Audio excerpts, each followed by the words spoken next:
Selamat malam semuanya, perkenalkan nama saya Laeta Maria Bernadetta Tariharan dengan NIM 2133040102440. Saya Prodi Akuntansi, Fakultas Ekonomi dari Universitas Prima Indonesia. Pada saat ini saya ingin menyampaikan atau mempresentasikan materi kelima yang berjudul Bagan Alir atau Flowchart dari mata kuliah Sistem Informasi Akuntansi dengan dosen pengampu Bapak Dr. Hotua Samosir SPD MSI. Pada materi yang kelima ini mempunyai 5 subtopik. Untuk subtopik yang pertama yaitu teknik dokumentasi dan penyusunan sistem. Dokumentasi adalah narasi, bagan alir, diagram, dan penjelasan tertulis lainnya yang menjelaskan tentang cara kerja sebuah sistem. Informasi yang dicakup berupa who, yaitu siapa, what, itu apa, where, di mana, why, mengapa, how, of, penginputan data, pengolahan data, penyimpanan, pembuatan laporan, dan pengawasan terhadap sistem. Dokumentasi ini kemudian dilengkapi dengan uraian naratif, yaitu penjelasan tertulis komponen-komponen sistem, tahap-tahap interaksi komponen-komponen tersebut. A. Diagram arus data. Data Flow Diagram atau DFD. Sebuah DFD secara garis menjelaskan arus data dalam sebuah organisasi. Teknik ini digunakan untuk mendokumentasikan sistem yang digunakan sekarang dan untuk merencanakan serta mendesain sistem yang baru. Tidak ada cara standar dalam menyusun DFD, karena persoalan yang berbeda dengan metode yang berbeda pula. Pada dasarnya, DFD memfokuskan pada aliran data dalam organisasi. DFD disusun dengan menggunakan 4 simbol utama, yaitu 1. Sumber dan tujuan data. Karyawan organisasi yang mengirim data dan menerima data dari sistem digambarkan dengan kotak. Arus data. Arus data yang masuk ke dalam dan keluar dari sebuah proses digambarkan dengan anak panah. Penyimpanan data. Penyimpanan data digambarkan dengan 2 garis horizontal paralel. Proses transformasi. Proses yang mengubah data dari input menjadi output digambarkan dengan lingkaran. Untuk subtopik yang kedua ini yaitu bagan alir atau flowchart. Bagan alir sendiri merupakan teknik analitis yang digunakan untuk menjelaskan aspek-aspek sistem informasi secara jelas, tepat, dan logis. Bagan alir menggunakan serangkaian simbol standar untuk menguraikan prosedur pengolahan transaksi yang digunakan oleh sebuah perusahaan, sekaligus menguraikan aliran data dalam sebuah sistem. Simbol-simbol yang digunakan untuk membuat bagan alir terdapat pada tabel di bawah. Setiap simbol yang memiliki arti yang berbeda agar dapat dengan mudah dikenali. Bentuk simbol menunjukkan dan menguraikan kegiatan yang dilaksanakan, menunjukkan input-output, pemrosesan, dan media penyimpanan. Simbol-simbol ini dapat dibuat menggunakan program komputer atau template, yaitu penggaris khusus untuk membuat simbol-simbol bagan alir. Secara garis besar, simbol dapat dikelompokkan ke dalam 4 kelompok, antara lain 1. Input-output, yaitu simbol yang menggambarkan alat atau media yang memberikan input kepada atau merekam output dari kegiatan pengolahan data. Yang kedua, processing, yaitu simbol yang menunjukkan jenis alat yang digunakan untuk mengolah data atau dengan compute atau manual. 3. Storage, yaitu simbol yang menggambarkan alat yang digunakan untuk menyimpan data yang saat ini tidak dipakai oleh sistem. 4. Lain-lain, simbol yang menggunakan arus data dan barang. Simbol ini juga menggambarkan saat mulai dan berakhirnya bagan alir, serta penjelasan-penjelasan tambahan pada bagan alir tersebut. Berikut simbol bagan air. Terdapat simbol-simbol input, output. yaitu dokumen. Sebuah dokumen atau laporan dokumen dapat dibuat atau dicetak oleh komputer. 2. Dokumen rangkap. Digambarkan dengan menumpuk simbol dokumen dan mencetakkan nomor dokumen di bagian depan dokumen pada bagian kiri atas. Input-output, jurnal atau buku besar. Digunakan untuk menggambarkan berbagai media input dan output dalam sebuah bagan alir program. Menggambarkan jurnal dan buku besar dalam bagan alir dokumen. 4. Tampilan. Informasi ditampilkan oleh alat output online seperti terminal CRT atau monitor komputer PC. Kelima, pemasukan data online. Entry data oleh alat online seperti CRT dan komputer pribadi. 6. Terminal CRT atau komputer pribadi. Simbol tampilan dan entry data digunakan bersama-sama untuk menggambarkan terminal CRT dan komputer pribadi. Terdapat simbol-simbol processing, yaitu pemrosesan komputer. Sebuah fungsi pemrosesan yang dilakukan oleh komputer biasanya menghasilkan perubahan terhadap data atau informasi. Kegiatan manual. Sebuah kegiatan pemrosesan yang dilakukan secara manual. Kegiatan campuran. Sebuah kegiatan pemrosesan yang menggunakan alat selain komputer. Simbol kegiatan memasukkan data offline. Sebuah kegiatan yang dilakukan dengan menggunakan sebuah alat pemasukan data offline atau entry data ke disket, register, kas. Disk bermagnet. Data disimpan secara permanen pada disk bermagnet digunakan untuk menyimbolkan file induk atau master file. Pita bermagnet. Data disimpan dalam sebuah pita bermagnet. Disk bermagnet. Data disimpan dalam disket. Penyimpanan online. Data disimpan sementara dalam file online dalam sebuah media direct access seperti disket. Terdapat simbol-simbol processing, yaitu pemrosesan komputer. Sebuah fungsi pemrosesan yang dilakukan oleh komputer biasanya menghasilkan perubahan terhadap data atau informasi. Kegiatan manual.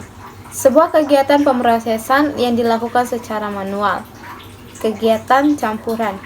Sebuah kegiatan pemrosesan yang menggunakan alat selain komputer. Simbol kegiatan memasukkan data offline. Sebuah kegiatan yang dilakukan dengan menggunakan sebuah alat pemasukan data offline atau entry data ke disket, register, kas. Disk bermagnet. Data disimpan secara permanen pada disk bermagnet digunakan untuk menyimbolkan file induk atau master file. Pita bermagnet. Data disimpan dalam sebuah pita bermagnet. Disk bermagnet. Data disimpan dalam disket. Penyimpanan online.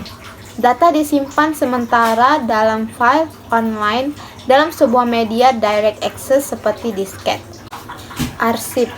Arsip dokumen disimpan dan diambil secara manual. Huruf di dalamnya menggunakan cara pengurutan arsip, yaitu N nomor urut, A urut abjad, T urut tunggal. Terdapat simbol-simbol arus dan lain-lain, yaitu arus dokumen atau pemrosesan. Arah arus dokumen atau pemrosesan yaitu arus normal yang ke kanan atau bawah. Arus data atau informasi sering digunakan untuk menunjukkan data yang dikopi dari sebuah dokumen ke dokumen lain. Hubungan komunikasi. Transmisi data dari sebuah lokasi ke lokasi lain melalui saluran komunikasi. Penghubung pada halaman berbeda. Menghubungkan bagan alir yang berbeda di halaman yang berbeda pula. Penghubung dalam sebuah halaman. Menghubungkan bagan alir pada sebuah halaman yang sama. Penggunaan simbol ini untuk menghindari terlalu banyak anak panah yang saling melintang dan membingungkan. Arus barang. Perpindahan fisik barang digunakan terutama dalam bagan alir dokumen. Terminal digunakan untuk memulai, mengakhiri, atau titik henti dalam sebuah proses atau program, yang juga digunakan untuk menunjukkan pihak eksternal. Arus barang. Perpindahan fisik barang digunakan terutama dalam bagan alir dokumen.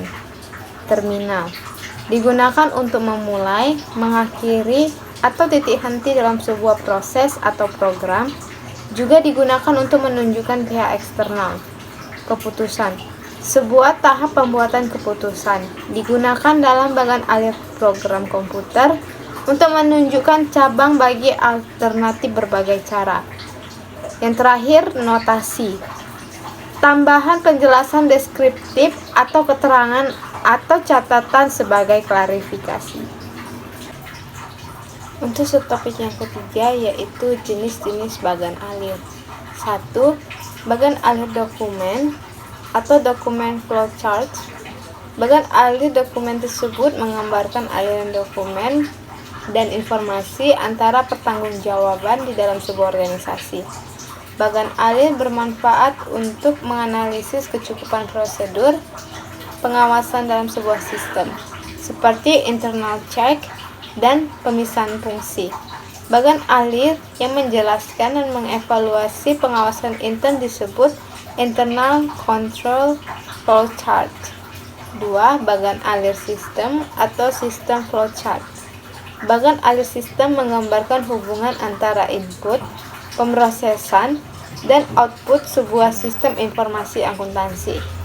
Bagan alir sistem ini merupakan salah satu alat penting untuk menganalisis, mendesain, dan mengevaluasi sebuah sistem. Bagan alir ini secara universal dipakai dalam sistem kerja dan merupakan sarana berkomunikasi yang efektif di antara para pengguna. 3. Bagan alir program atau program flowchart. Bagan alir program menjelaskan urutan logika pemrosesan data oleh komputer dalam menjalankan sebuah program. Bagan alir ini menggunakan simbol-simbol yang secara khusus dirancang untuk bagan alir ini.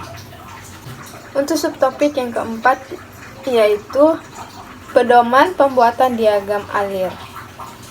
Bila seorang analisis dan programmer akan membuat flowchart, ada beberapa petunjuk teknis yang wajib diperhatikan, yaitu 1. Flowchart digambarkan dari halaman atas ke bawah dan dari kiri ke kanan. 2. Aktivitas yang digambarkan harus didefinisikan secara hati-hati dan definisi ini harus dapat dimengerti oleh pembacanya. 3. Kapan aktivitas dimulai dan berakhir harus ditentukan secara jelas. 4. Setiap langkah dari aktivitas harus diuraikan dengan menggunakan deskripsi kata kerja, misalkan dalam hal menghitung pajak penjualan. 5. Setiap langkah dari aktivitas harus berada pada urutan yang benar. 6. Lingkup dan range dari aktivitas yang sedang digambarkan harus ditelusuri dengan hati-hati. Percabangan-percabangan atau relasi yang memotong aktivitas yang sedang digambarkan tidak perlu digambarkan pada flowchart yang sama. Simbol konektor harus digunakan dan percabangannya diletakkan pada halaman yang terpisah atau dihilangkan seluruhnya bila percabangannya tidak berkaitan dengan sistem.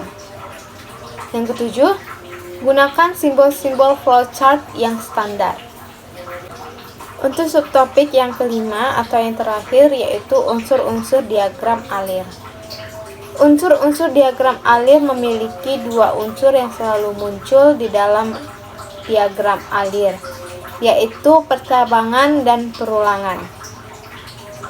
Percabangan secara sederhana adalah pilihan alur yang diambil dari beberapa opsi yang ada, tergantung dari kondisi yang dicapai. Misalkan, pada contoh lampu di atas, percabangan tergantung dari kondisi apakah lampu tersebut terpasang atau tidak. Yang terakhir, Perulangan digunakan untuk mengulang suatu proses. Perulangan dapat dilakukan terus-menerus selama program berjalan sampai didapatkan kondisi untuk keluar dari perulangan tersebut. Contohnya yaitu menampilkan angka 1 sampai 100. Kondisi untuk berhentinya adalah jika angka tersebut sudah mencapai 100. Demikianlah materi yang kelima ini yang berjudul bagan alir. Ditunggu materi berikutnya pada pertemuan ke-6 dengan judul Sistem Pengendalian Internal SIA. Terima kasih.